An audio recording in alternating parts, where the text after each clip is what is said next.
This subcommittee will come to order. Without objection, the chair is authorized to declare a recess at any time.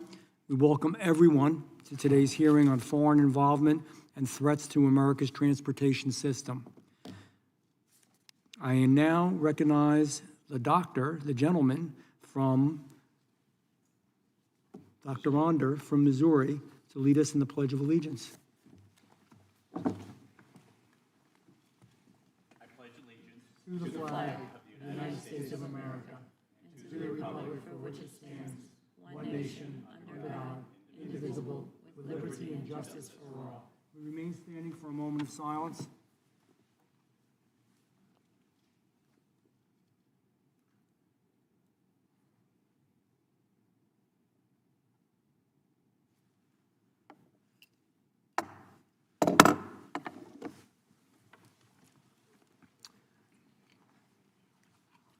I will now recognize myself for an opening statement. Again, I want to welcome everyone, and I want to thank the witnesses for being here today. I guess you could say this hearing is about control, and who ultimately pays the price when we give that control away. Every day, millions of Americans travel on our nation's highways, leaving behind a detailed digital record of who they are, where they go, what their destination is, and how they got there. And I want to say, I think on this hearing today, and I may be wrong, we're going to find out, I think there may be some bipartisanship, not on all the subjects of the hearing, but particularly on this piece of it, and I'm hopeful for that. We're going to find out, but I think we all agree that this is a serious issue. Electronic toll collection systems like E-ZPass were sold to the public as a convenience. You drive through, you get a bill later. Those bills get pretty big, by the way. But your data also does get tracked.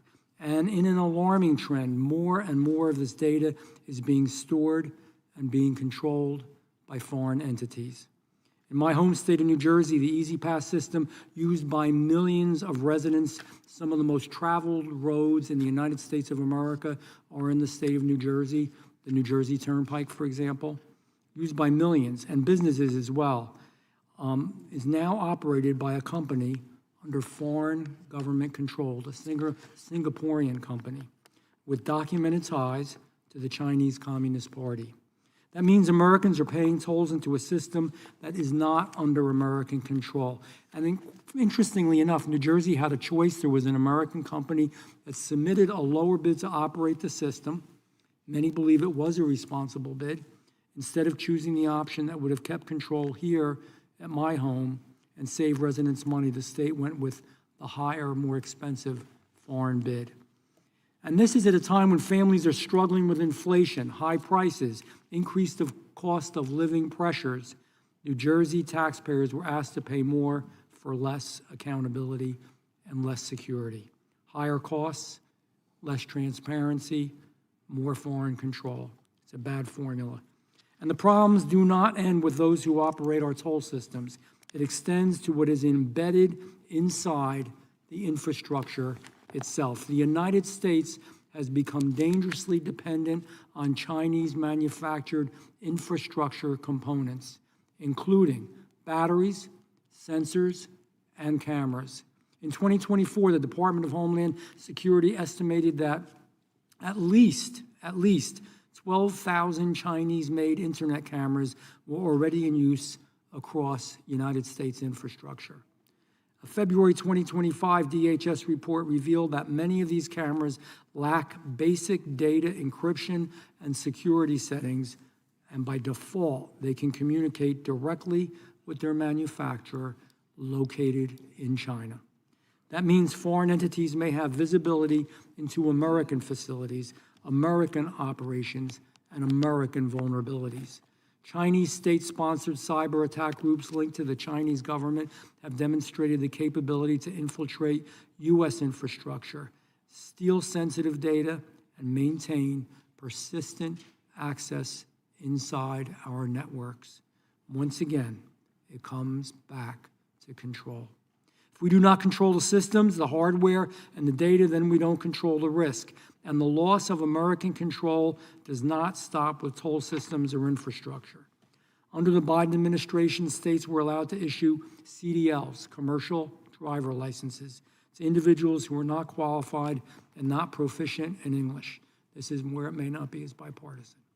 Truck drivers must be able to read road signs. If you're driving an 18-wheeler, a semi, on the road, I think you got to be able to understand the signs. I don't know what that's that complicated. They've got to be able to communicate with law enforcement and respond in emergencies. When states ignore those requirements, Americans pay the price. Let me give you a few examples. March 13, 2025, Austin, Texas. A tractor trailer driven, slowed for a stop in traffic, plowed into more than a dozen vehicles, killed 5 people, including an infant and a child. The driver couldn't read and write English.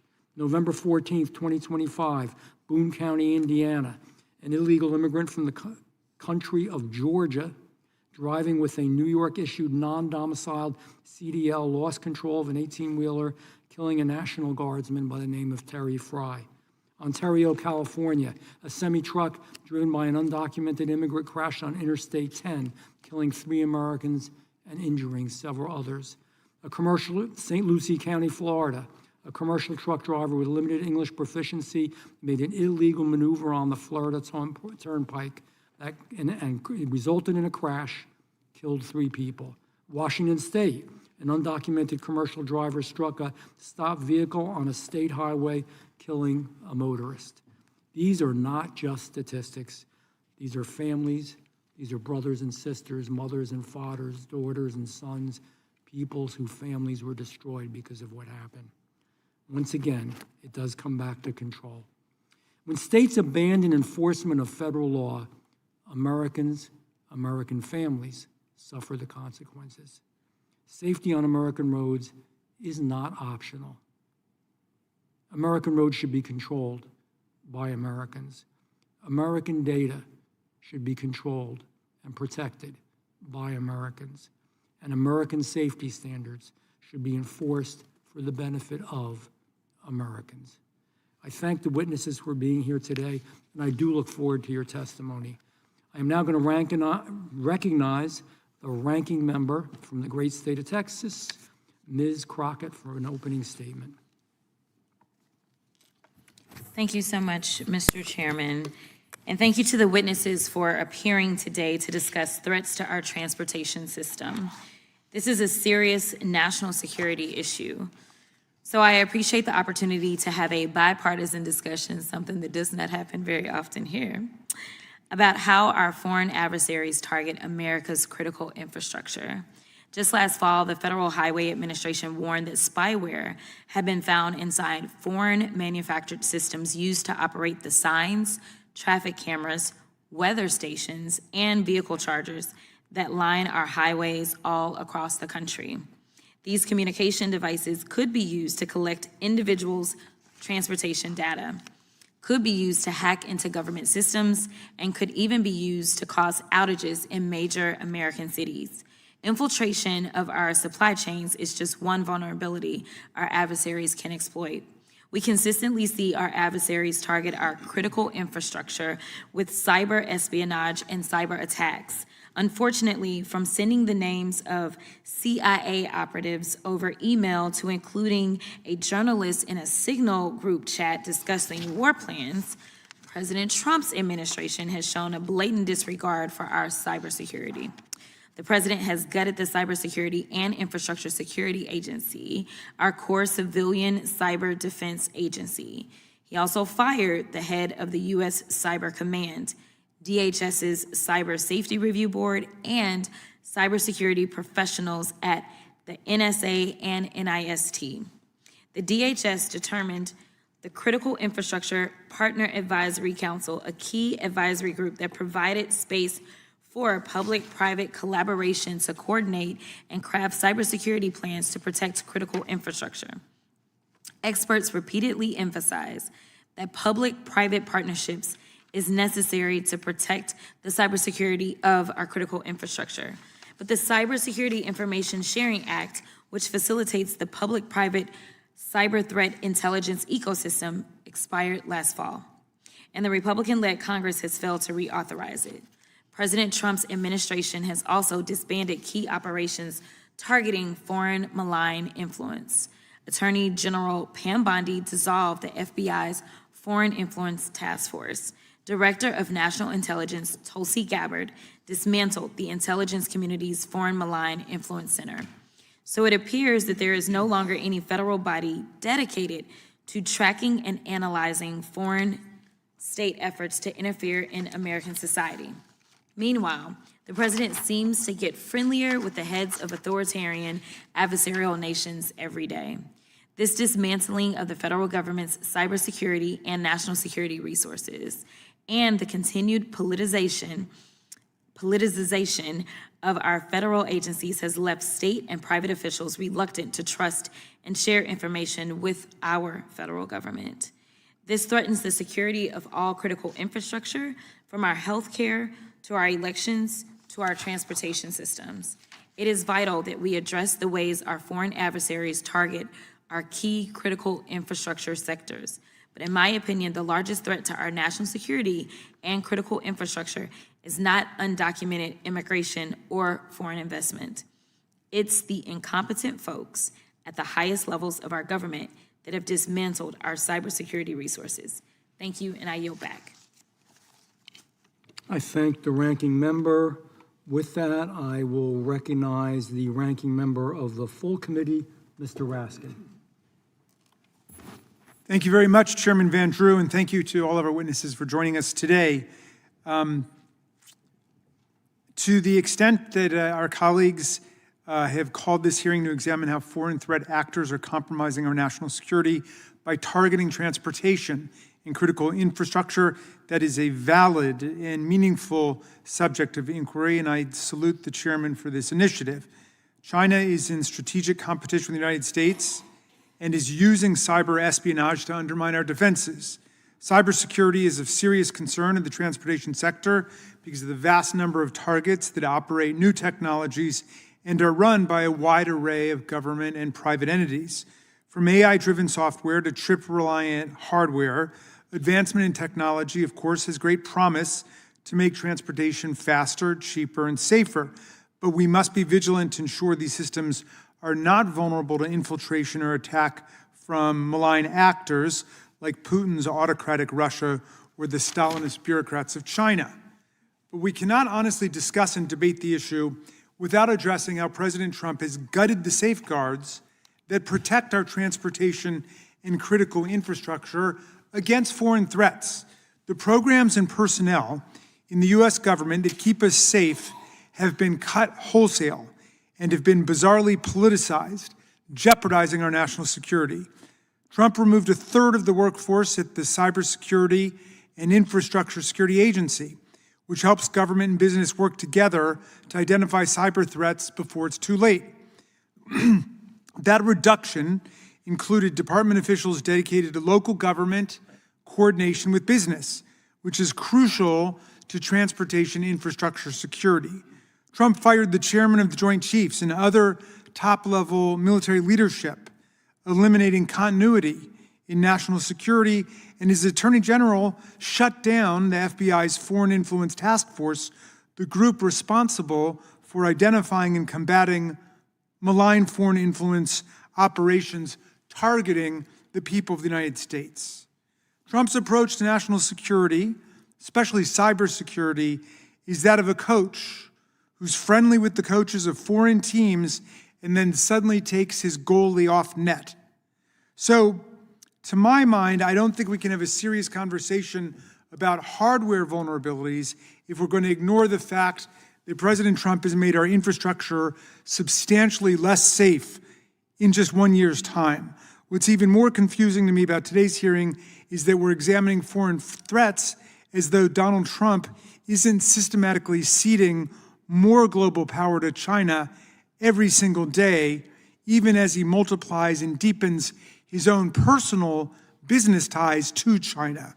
During his first term, Trump collected millions of dollars in payments from the Chinese government and state-owned companies. In exchange for these unconstitutional emoluments, he opposed sanctions against Chinese telecom companies and banks, even when they threatened our national security. He even tried to cancel military exercises with Japan and South Korea because China complained about them.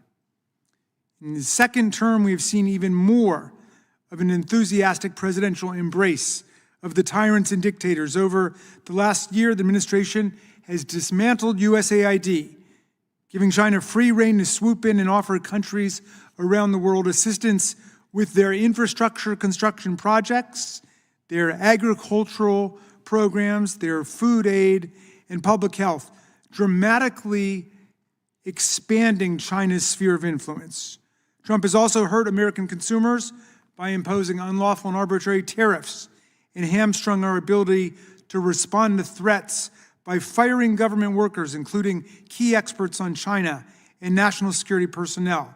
All the while, he's been using his crypto ventures to pocket hundreds of millions of dollars directly from Chinese billionaires with ties to the CCP.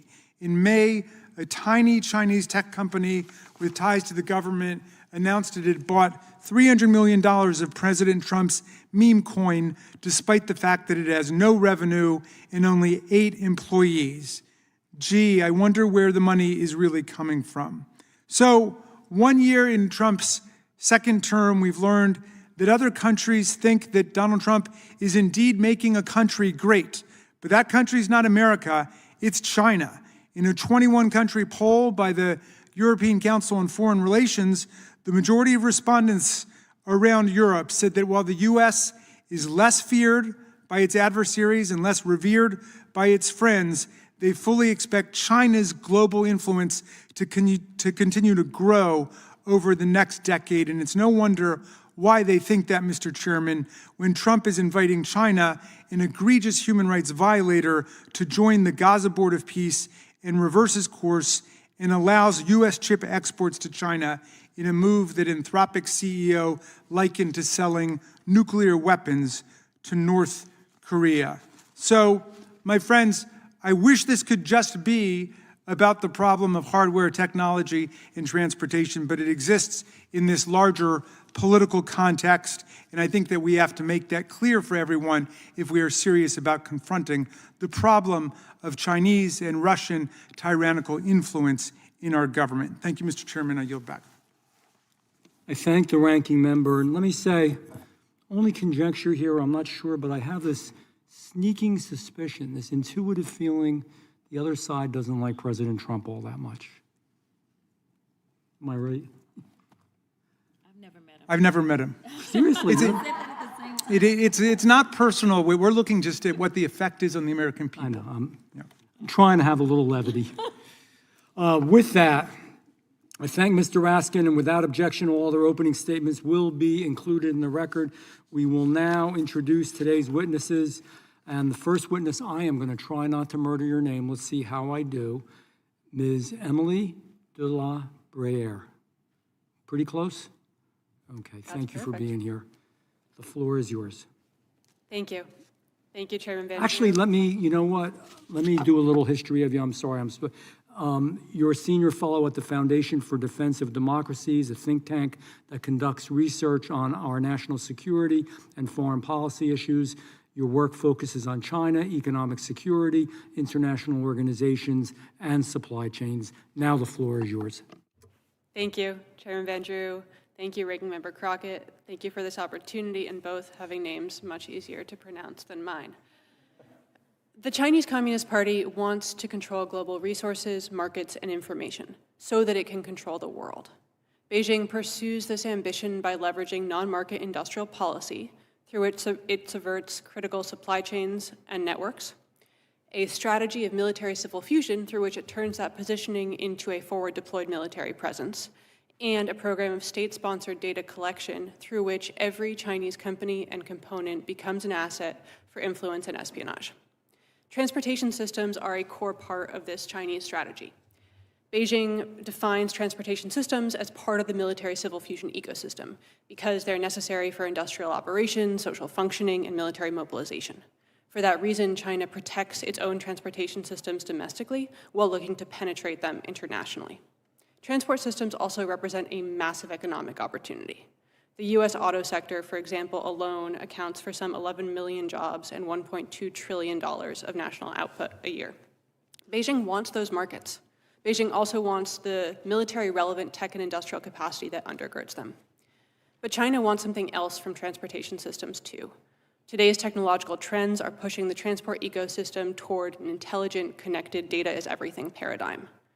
In that environment, every foothold in a transport system, whether that's a component or a piece of software or a vehicle, becomes a possible backdoor. Everything is a computer. China is hacking all of it. For this reason, China's presence in US transportation systems, A, threatens US industry and supply chains and markets, and B, grants Beijing access to critical information on American society, the power to influence that information, and therefore society, and the ability to disrupt the foundational networks on which our country depends.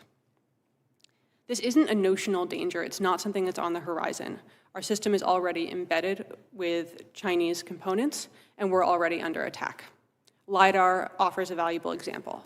Autonomous vehicles use LiDAR to map their surroundings. Airports use it to track movement in crowds. Bridges use it to scan for defects. China controls 90% of the world's LiDAR market.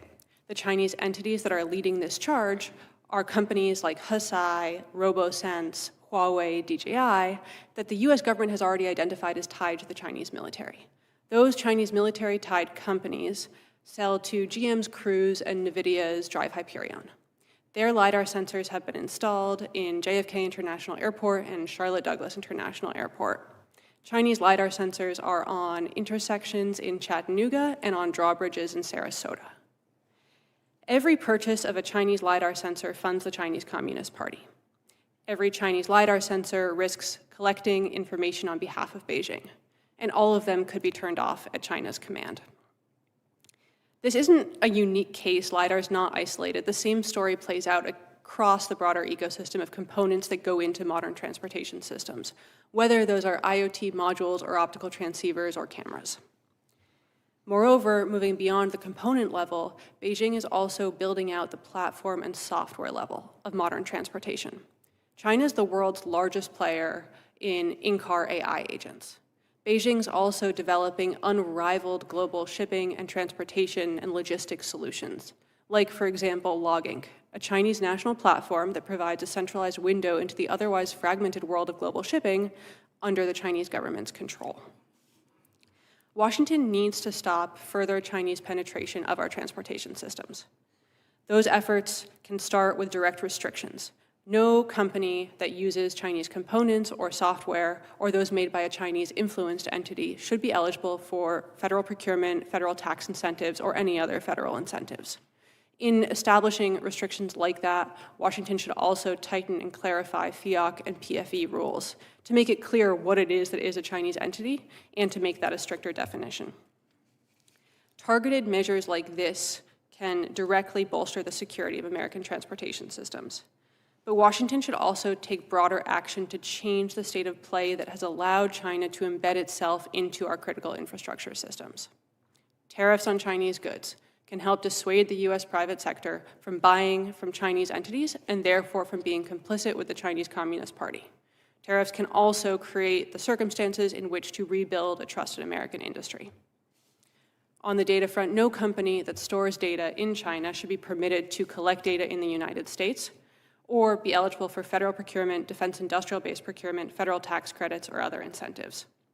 And Washington should leverage trade deals to compel US allies and partners to enact their own defenses against China such that they don't serve as conduits for the Chinese Communist Party. It might seem impossible now to think that China could supplant American giants like FedEx, like Boeing, like Ford. But that scenario is on the very, very near horizon. Should it come to pass, China will claim a determinative advantage. Washington needs to fight back. Thank you for your time.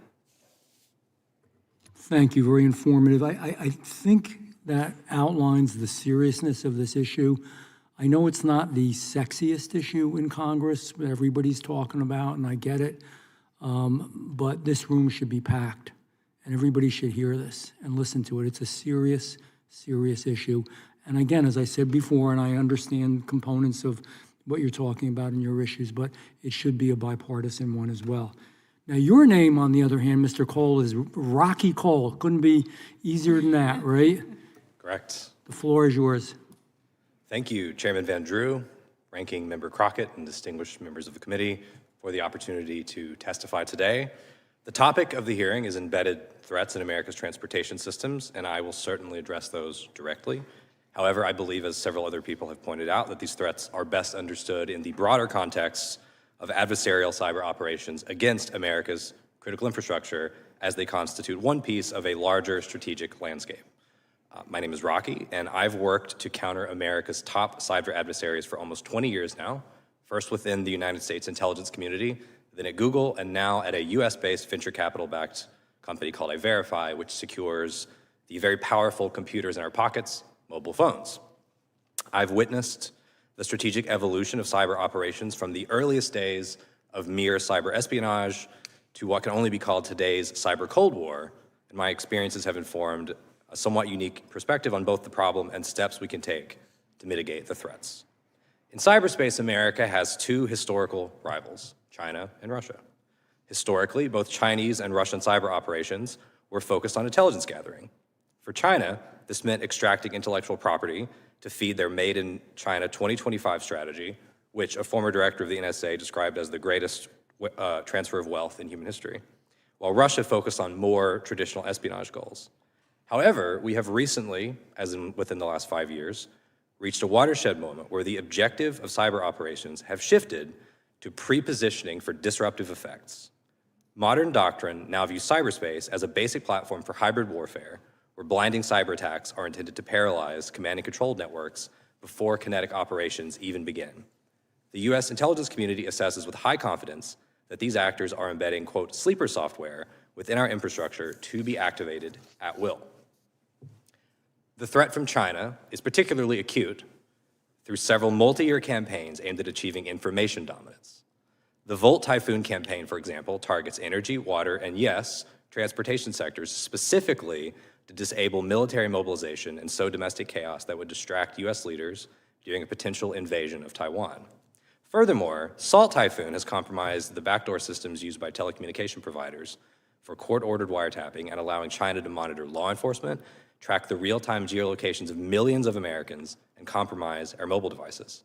These operations have even expanded to targeting toll systems and compromising state-level commercial driver's license databases, all of which are vital for our national logistics.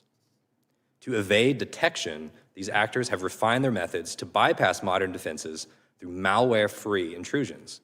They utilize techniques like living off the land, which means using legitimate system administration tools to blend in with normal activity and avoid detection using largely stolen credentials like passwords and tokens as their initial access point. And finally, as per the topic of this hearing, they increasingly utilize supply chain operations to gain backdoor access to critical technologies. This can manifest as tampering with or implanting hardware components, inserting malicious code into software updates, or compromising the integrity of manufacturing processes for devices like routers, servers, and even large industrial equipment such as port cranes. Despite the magnitude of the threat, the United States remains hamstrung by a patchwork regulatory landscape and structural challenges that impede a unified defense. Our defensive posture is characterized by voluntary frameworks that have failed to keep pace with the adversary's strategic pivot to pre-positioning. And compounding this is the complexity of coordinating between the federal government and 50 state-level regulatory bodies. This asymmetry demands a significant structural and legal overhaul to achieve true cyber deterrence, both on the offensive side and on the defensive side. This includes formalizing the authority for the United States Cyber Command to, quote, defend forward and disrupt adversarial groups within foreign networks before they reach the homeland. We must also address systematic personnel failures within the United States Cyber Command by transitioning towards an independent cyber force that establishes uniform standards for recruitment and training and bypasses the traditional military standards that have frankly hindered our cyber readiness. And most importantly, we should consider advancing a framework that treats cyber attacks on critical infrastructure that may imperil human life as the acts of war that they are, equivalent to kinetic strikes. We must also harden our domestic resilience by moving beyond purely voluntary standards. Congress should fund states to build high maturity response capabilities and convert voluntary resilience standards into mandates for systematically important entities, requiring redundant power and physical hardening across critical sectors. We must shift the legal duty of care to software manufacturers and away from the end users like local governments, instead holding the software designers liable for design flaws while mandating a move to secure by design principles rather than today's voluntary pledges. And finally, to mitigate supply chain risks, Congress should consider implementing mandatory screening and the eventual phase-out of Chinese manufactured hardware with remote communications capabilities within highly sensitive critical infrastructure and federal networks, akin to the rip and replace campaigns that Congress has already funded to remove Chinese-made telecommunications gear from America's core networks. Thank you, and I look forward to your questions. Thank you, Mr. Cole. And with that, let me say you're the co-founder and COO of iVerify, a cybersecurity company focused on mobile phones. You previously worked at Google and Deloitte and served with the National Security Agency. Mr. Chris Spear is next. Mr. Spear is the President and Chief CEO Officer of the American Trucking Association, an organization made up of trucking companies. He also serves on the Board of Directors for American Transportation Research Institute and the Trucking Cares Foundation. Mr. Spear. Chairman Vandrew, Ranking Member Crockett, members of the subcommittee, thank you for the opportunity to testify here today. For over 90 years, the American Trucking Association has represented an industry that employs the hardest working men and women in the country. Safety is in our DNA. It is at the forefront of everything that we do. The overwhelming majority of America's 3.6 million truck drivers take immense pride in their work. They meet every requirement every day, and they move our economy forward with proficiency and with pride. Safely operating a tractor-trailer requires a specialized skill and an adherence to high standards of professionalism. A CDL should represent a promise that the person behind the wheel of an 80,000-pound vehicle is qualified, competent, and accountable. Regrettably, years of lax and uneven enforcement have undermined that promise. Serious vulnerabilities, particularly related to driver training and CDL issuance, have been exposed through several high-profile, tragic, and preventable crashes. CDL mills, which masquerade as legitimate schools, have fast-tracked prepared individuals into trucking by putting profits before training. Meanwhile, state licensing agencies handed out improper credentials, and federal regulators looked the other way, enabling unqualified individuals to climb into the driver's seat. ATA has long warned that insufficient compliance allows unsafe operators to obtain CDLs. Fortunately, Secretary Duffy has made it a priority to close these loopholes. Our Federation has been working hand in glove with US DOT to implement comprehensive solutions. We know that meaningful oversight works. Since December, FMCSA at DOT has removed nearly 7,000 CDL mills from the training provider registry and put an additional 450 non-compliant providers on notice. These actions, coupled with upholding federal driver qualifications and implementing regular audits, are critical steps toward improving the CDL system. We appreciate the subcommittee's focus on these issues, and we look forward to being a resource as you seek to codify these regulations. While the integrity of CDLs is foundational to highway safety, the systems that monitor driver compliance and enable roadside enforcement are just as critical. In recent years, the proliferation of non-compliant electronic logging devices has emerged as a serious and rapidly evolving threat. Cheating has gone high-tech, with some devices using AI to produce fake documentation, like fuel and food receipts, to fabricate hours of service. Equally concerning are digital backdoors that could provide U.S. adversaries access to sensitive supply chain data. When operators are able to purchase devices that falsify logs or conceal violations, it rewards unsafe behavior and penalizes carriers who invest in compliant systems. ATA strongly supports FMCSA's efforts to strengthen electronic logging device certification, which have led to the removal of nearly 100 non-compliant devices in just the last 2 months. An additional 250 devices have been removed, underscoring the need for better vetting on the front end. We urge Congress to improve device screening, apply greater scrutiny to foreign-owned ELDs, and enhance penalties against violators. Another growing concern involves cross-border trade with Mexico. B-1 visas allow Mexican drivers to haul freight between Mexico and the U.S., but not within the United States. When B-1 drivers haul domestic freight, it is called cabotage, and it's illegal.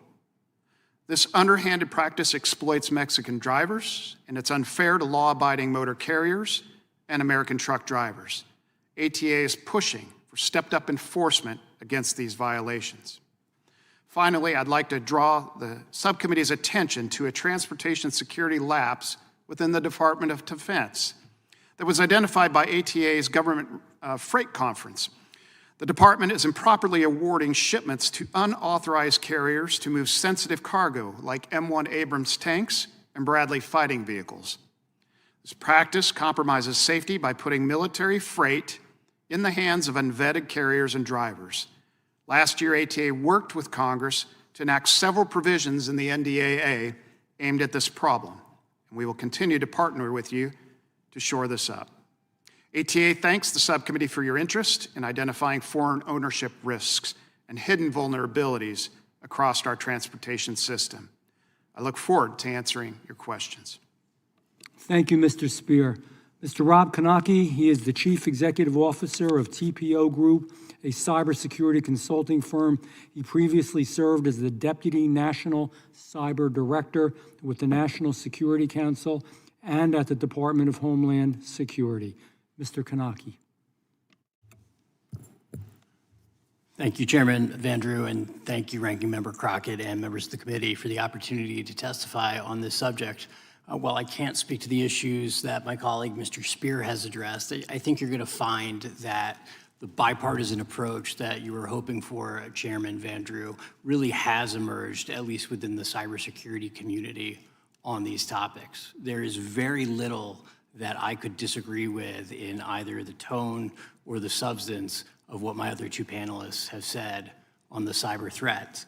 So as not to repeat much of what they have said, let me make a series of points about how we address these threats. First, let me applaud the focus on embedded threats. As Mr. Cole pointed out, our critical infrastructure is compromised through remote hacking capabilities that China, Iran, Russia, and North Korea have deployed. This is a serious issue. This is a serious risk, and more needs to be done to address that traditional threat.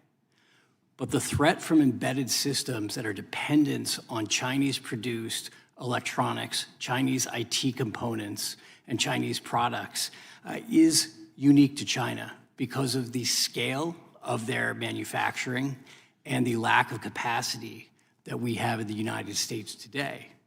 So I will primarily focus my remarks on the cyber aspects here, but it should be noted that in the event of a conflict with China, they will have the ability to cut off supplies for critical minerals, for critical goods, for critical parts and services that our economy needs to run. That alone means that we need to diversify our supply, onshore our supply, and build trusted supply networks with our allies overseas.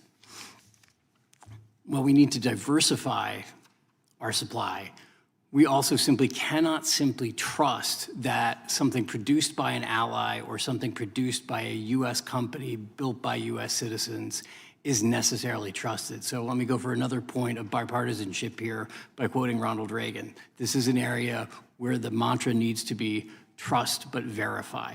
We need to verify that the systems we rely on are in fact secure, regardless of whether they are produced by a U.S. company from entirely U.S.-made components or they are produced by our allies through an extended and secured supply chain.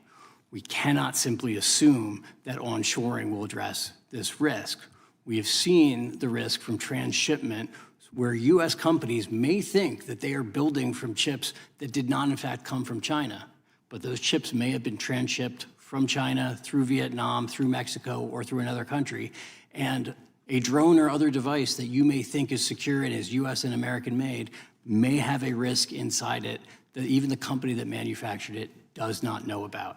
That's why it's critically important that we invest in the ability not only to produce these goods domestically and with our allies, but also be able to identify and recognize when these supply chains have been compromised and when there are backdoors or logic bombs or other threats embedded in these systems. I think we can envision a future in which we have trusted supply chains.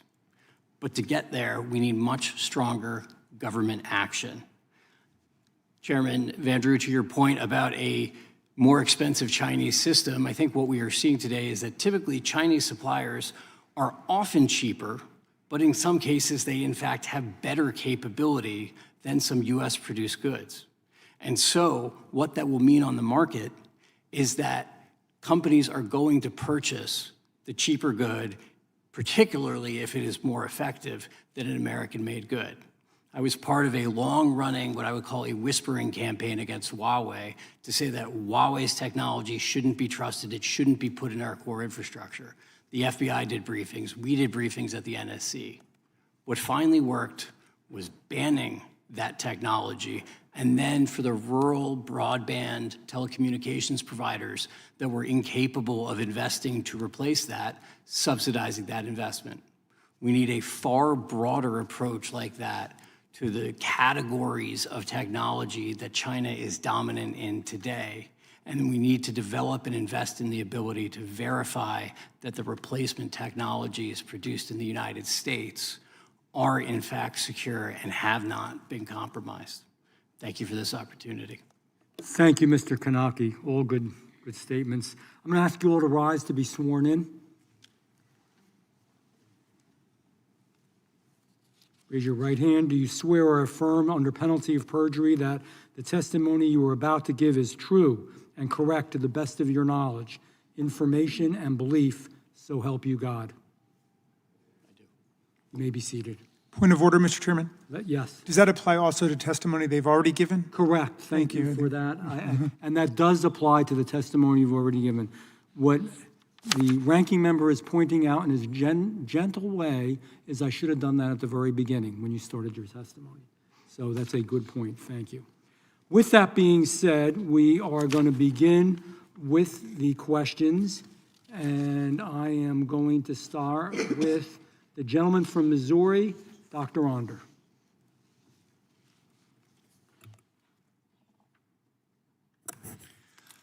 Thank you, Mr. Chairman.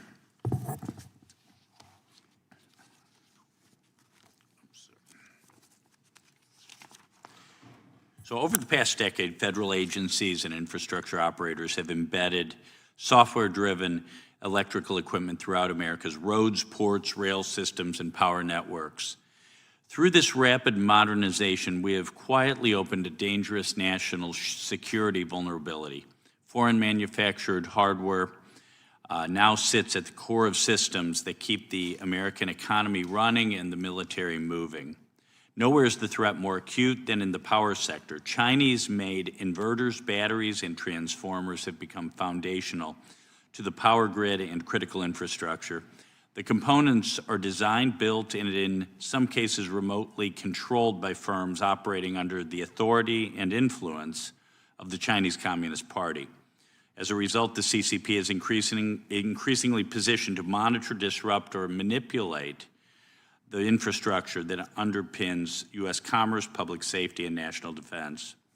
Mrs. De La Brea, can you explain why it is inherently dangerous for U.S. roads, ports, and rail systems to rely on electronic components manufactured in China, particularly when those components are embedded deep inside operational systems?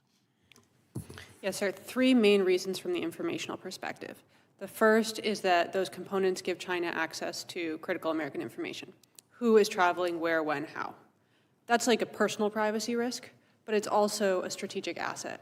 We're in a competition where data is the new oil.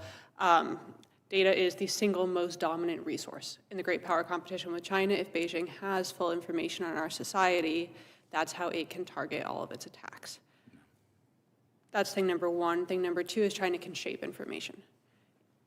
If information is fueling transportation and you can shape information, you can decide who's moving where, when, what. You can pick winners and losers. What company, shipping route, software add-on is going to win. And that means that Beijing controls our society. And then there's the disruption threat. So all of these two things are short of any like outright conflict scenario. That's just happening. Then there's, if China decides it's time, they can shut off our systems, they can interfere with our systems, they can destabilize our society. And so that's informational threat. On top of it, there's just a basic supply chain and industrial threat. China can stop providing these components. We're trying to build new infrastructure or modernize infrastructure. We're at their mercy. Plus, our industrial base depends on being able to produce these critical goods. Our country depends on having an industrial base. Our economy depends on that. If we forfeit that to China, there goes American growth and freedom. So what categories of U.S. infrastructure, like EV charging stations, tolling stations, rail signaling, port cranes, traffic management systems, currently depend on foreign manufactured electronic hardware? And I'm afraid you're going to say all of the above. All of the above. Okay. And at so many levels, too, that we aren't aware. You mentioned inverters. No one's talking about inverters. Right. That's a huge risk to the grid. So all of those sectors, every sector, data centers, optical transceiver, or building them at rapid scale, optical transceivers are necessary for data centers. We increasingly depend on those for so many other industries. What if China shuts those off? Yeah, I was at an energy conference in Houston a few months back, and one of the speakers talked about Chinese-made batteries. You know, any kind of reliance on so-called green energy, wind or solar, is going to rely on massive battery charging capability, or even one's, you know, the electrical panel on one's roof, private home, would depend on a battery. And apparently a large percentage of these are being made in communist China right now. And those could, in theory, be remotely, you know, flipped off, or even remotely made to overheat, causing electrical fire or even explosion risk. So, Mr. Cole, I see you nodding. Any comments on this?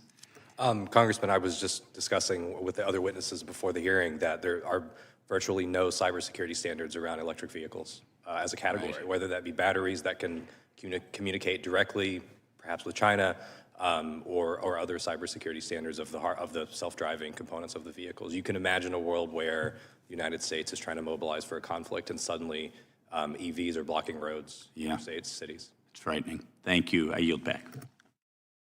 Thank the gentleman from Georgia. Thank you, Mr. Chairman. Hostile foreign nations like China are targeting critical infrastructure here in America. And Donald Trump is enriching himself with money from China while weakening United States programs that protect us from their security threats. For example, the Chinese government and its state-controlled entities spent over $5.5 million at Trump-owned properties during the first Trump administration. But in this second administration, the greed and corruption is turbocharged. A Chinese company recently announced that it would buy up to $300 million of President Trump's cryptocurrency. And coincidentally, the Trump administration is systematically weakening our defenses against China's security threats.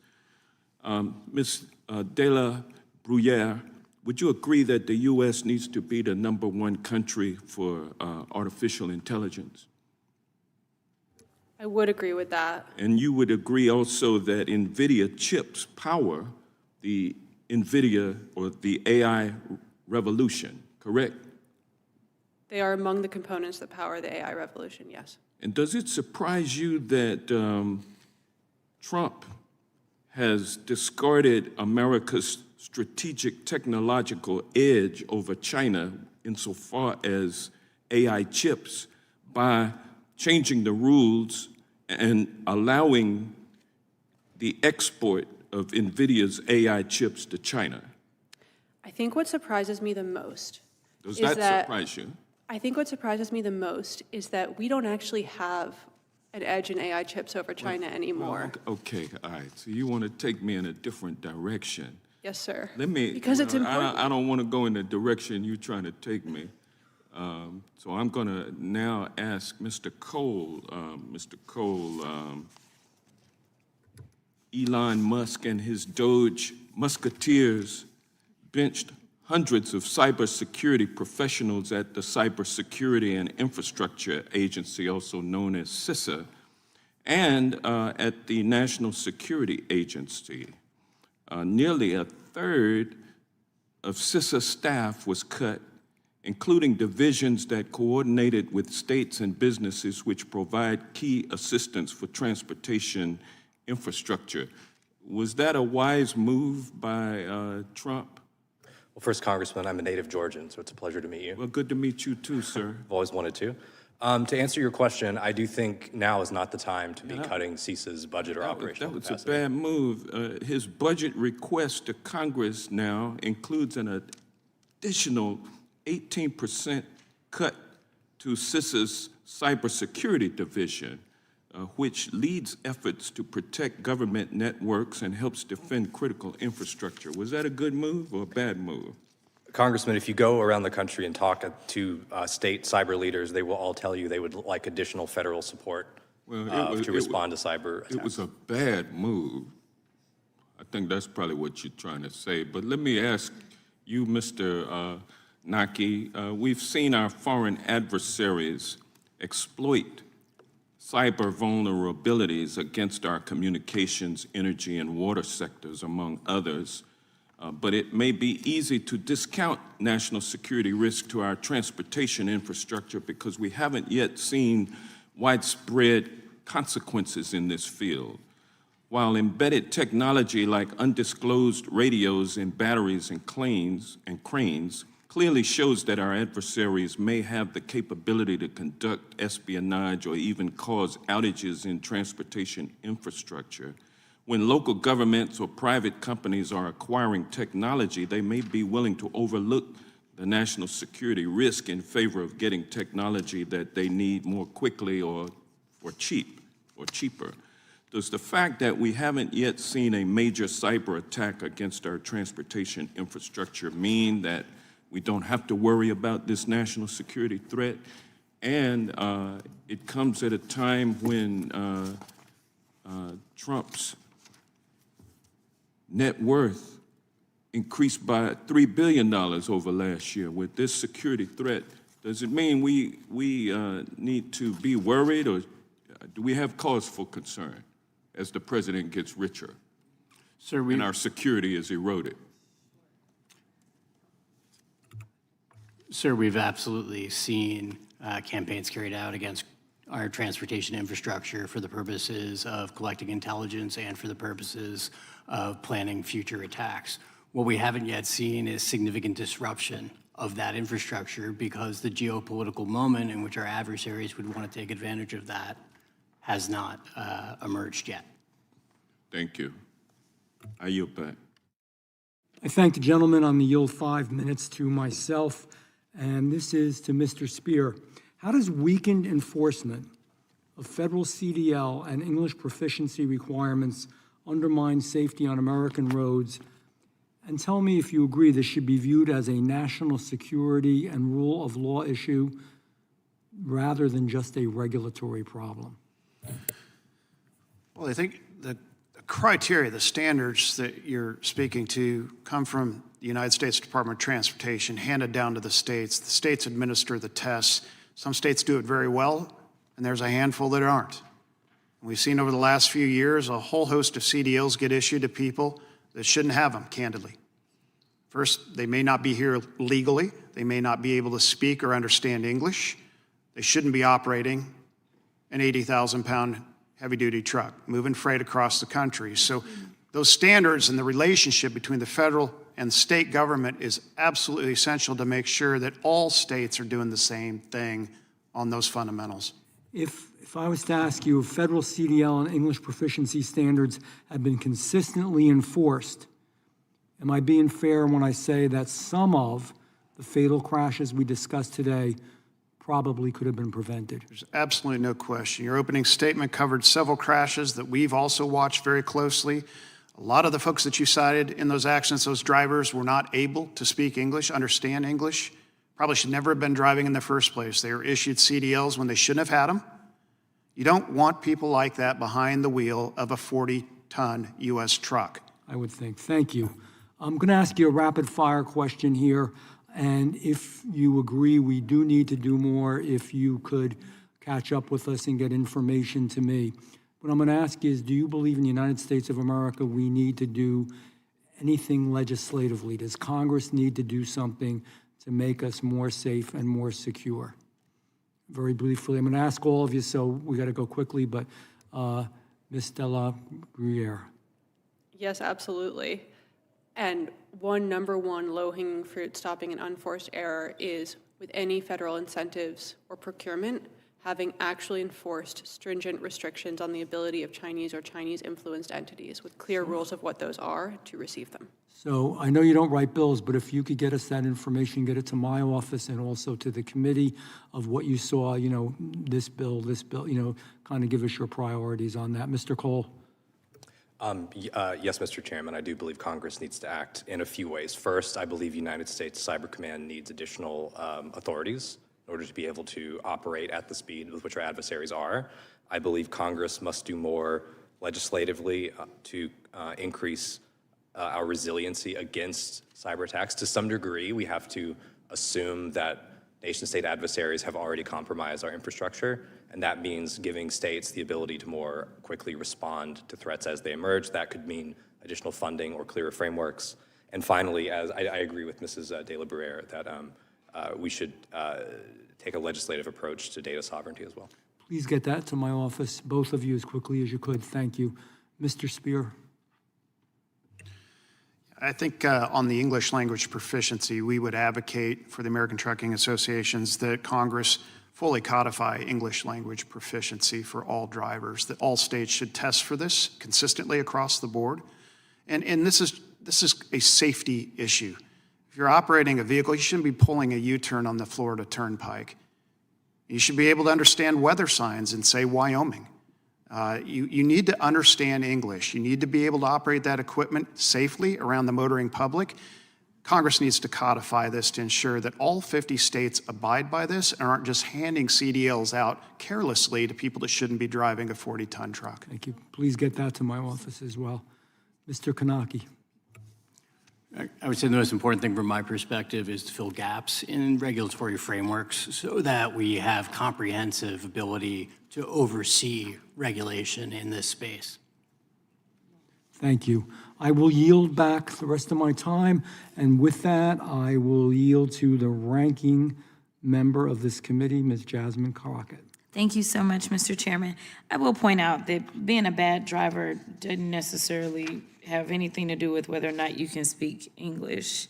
I also will point out that I've had the privilege, or maybe not so much the privilege, of driving in multiple countries, and I was not required to get another license. I was able to rent cars in other countries and drive because some things are kind of universal. And frankly, if somebody passes the test as it's laid out, then I think that that's kind of what it is. If we need to change the test, then we need to change the test. But nevertheless, one of the things that has become clear over the past year is that this president can be bought. If you have enough money, you can get favorable regulations from this White House. You can get pardons, you can get contracts, and you can get influence with this president, even if you have ties to a foreign government, which the Justice Department has described as, and I quote, a significant risk to U.S. national security. So we've already established that the Trump administration has shown a blatant disregard for our cybersecurity.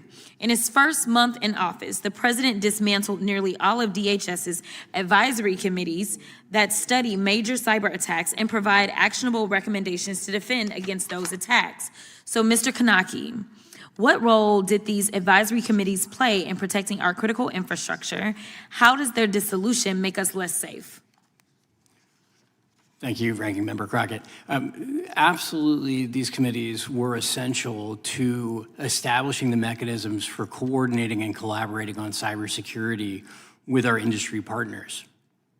They were necessary but not sufficient. They laid the groundwork for the kind of real-time collaborative engagement that has been emerging over the last 5 years. We've gone from having just these discussions on policy and risk and threat to actually working with government agencies, with CISA, with NSA, with Cyber Command, and the FBI. So if I'm to understand you correctly, you believe that they were necessary, but you believe that they weren't even sufficient in their current form. So if anything, you believe that they should have been beefed up, not deleted, correct? There's absolutely a need to expand these collaborative mechanisms with industry and to make them real-time and substantial, yes. Now, I represent the state of Texas, which is the largest exporting state in the country. Texas has 32 official ports of entry that serve as critical gateways to global trade. Mr. Kanaki, as you probably know, 80% of cranes at U.S. ports are manufactured by a Chinese state-owned entity, and the government has found communication devices embedded on these cranes that could be used to track port activity and enable cyber espionage. What concerns are raised when the technology used inside a critical infrastructure system is manufactured by a foreign adversary? In the case of these devices, what we're talking about is an ability to both monitor and control and disrupt the infrastructure should it be in China's interest to do so. So it's an absolutely critical risk that we be able to maintain our trade in the event that they feel they are compelled to use that capability. The focus here, in my view, needs to be retrofitting at this point. We don't need to replace the steel that holds up the cranes. I think we're certain that's pretty strong. What we need to do is replace the electronics, rip and replace the electronics, and operate them with trusted hardware and trusted software that we know is not communicating back to China. The costs associated with operating technology needed for critical infrastructure are increasing. It doesn't help that the Trump administration's policies are partly responsible for the cost increase. However, states are weighing the cost and availability of the technology they need to operate and maintain their critical infrastructure. There aren't domestic manufacturers for many of these necessary machines, such as cargo ships or port cranes. Let me add to this. We did have the Chips and Science Act, and my predecessor in Congress was actually the one that ushered that through. That was to make sure that we could manufacture more chips right here domestically. And it is so unfortunate because there were so many plans and there were so many that were saying we are going to take advantage of this bill and pull down on these dollars. And now those plans have fallen by the wayside because of some of the terrible tariff policies that currently are taking place. It is harming us not only economically, but it is harming us from a security standpoint. This was not fiscal responsible policy that this administration has engaged in, but it's also been very harmful to us domestically. So the last question is, so what solutions are there to mitigate the risk posed by foreign technology and infrastructure supply chains? I think we badly need to make a government investment in the retrofitting of these technologies. The markets simply are not going to support this investment on their own, given that these are national security risks and not risks that are necessarily going to be borne by shareholders of companies. Thank you so much for your time. I'll yield back. Thank the ranking member. I would just make one minor point that probably when she was driving in those foreign countries, she wasn't driving an 18-wheeler. I could probably guarantee that. Well, I'm hoping not. I know I couldn't even drive one, but the CDL requirements are much more specific and much harder. Do you have a CDL? I don't have a CDL. I may have. You could. I got a license to carry. I'm sure. Jazz, so do I. So do I. So you never know. But with that, I think we have the gentleman from Texas has a UC request. Yep, I'd like to ask for unanimous consent to enter into the record this report, the weaponization of CISA, how a cybersecurity agency colluded with big tech and disinformation partners to censor Americans. Without objection, and I will ask the gentleman to go forward and present testimony. Questions? Yep. Thank you, Mr. Chairman, for holding this hearing. In 2016, the Obama-Biden administration issued internal guidance that weakened enforcement by discouraging roadside interviews and out-of-service penalties, effectively nullifying a core safety rule without changing the law. Since that time, fatal truck crashes have increased and multiple deadly incidents have involved non-domiciled or non-English proficient drivers who should have never been licensed or allowed to operate in the first place. In many cases, they shouldn't have even been in this country in the first place. The Trump administration has moved to restore the rule of law by rescinding the guidance, and even Democrat-led states such as California couldn't hide the damage inflicted by the radical Democrats' open borders policies and revoked 17,000 commercial driver's licenses given to illegal aliens. Thank you, witnesses, for taking the time to be here. Mr. Speer, do you consider the Obama-Biden administration 2016 rule guidance, which discouraged out-of-service enforcement for English proficiency failures, to be a breakdown in regulatory control over a critical transportation sector? I do. That decision cost lives. And respectfully, Congressman Crockett, the accident that was cited in the chair's opening statement killed people because that driver did not understand what he was doing. And an 80,000-pound vehicle is much different than a car. It does not stop on a dime. It doesn't turn on a dime. These are very heavy vehicles that have to have people trained and skilled to operate them. And they need to understand the language we speak. Here in America, that's English. I've lived and worked in 5 continents, driven in all 5. Arabic, Chinese, you name it. You have to understand that country's language to understand how to operate a vehicle. It's for the safety of those around you. So that 2016 decision by the Obama administration took the lives of innocent people because it put people out on the road behind the wheel of an 80,000-pound vehicle that should never have been driving. We need stronger enforcement. That rule has been on the books since the 30s. It should be consistent no matter what party you are. If you care about the safety of people driving in your district, then this needs to be enforced in all 50 states evenly. It's simply fundamental. And there is absolutely no compromise when it comes to safety. We don't hedge on any of that. So I want to be very clear. We need to enforce it. It needs to be done by every state. It needs to be done evenly. And yes, the language does matter. You're exactly right. It does cost lives. It costed the life of the son of one of my constituents. A little over 2 years ago, 8-year-old Baron Ritchie of Pilot Point, Texas, was killed on I-35 near Hillsboro when a wheel hub and tires broke off a semi and struck the Ritchie family's SUV as his mother drove him home from a school trip.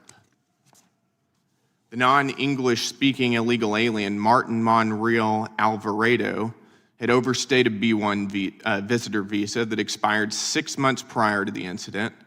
Further, Monreal Alvarado was party to RTD Carriers Trucking Company, an entity with an abysmal Federal Motor Carrier Safety Administration record. RTD Carriers employed other foreign drivers as well without valid work visas and sent Monreal Alvarado on an unlawful route beyond the U.S.-Mexico-Canada Agreement commercial zone. And the reality was, if even one of these issues had been policed, Baron Ritchie would still be with us today. Mr. Speer, what can Congress do to confront unsafe carriers such as RTD from closing and reopening under a new name, reusing the same dangerous equipment and dangerous personnel? Well, certainly work with your colleagues in the Transportation and Infrastructure Committee to give the Federal Motor Carrier Safety Administration at DOD the authority it needs to clean up the registry. Okay, we have people come on, off. They have an accident, they come back on, they change their name. This system is broken. The federal oversight and ability to manage the motor carrier populace properly, safely, is broken. Secretary Duffy understands that. They're going back to the basics and enforcing the laws that you've given them. Where there are shortfalls, you all in Congress need to step up and give these agencies the power they need to have interstate commerce standards applied equally in all states. These are just fundamentals. When you take a test in a state like California for a CDL, you need to be able to speak English. You need to be here illegally. You need to have training to acquire the CDL, not some online one-day source and you get the CDL.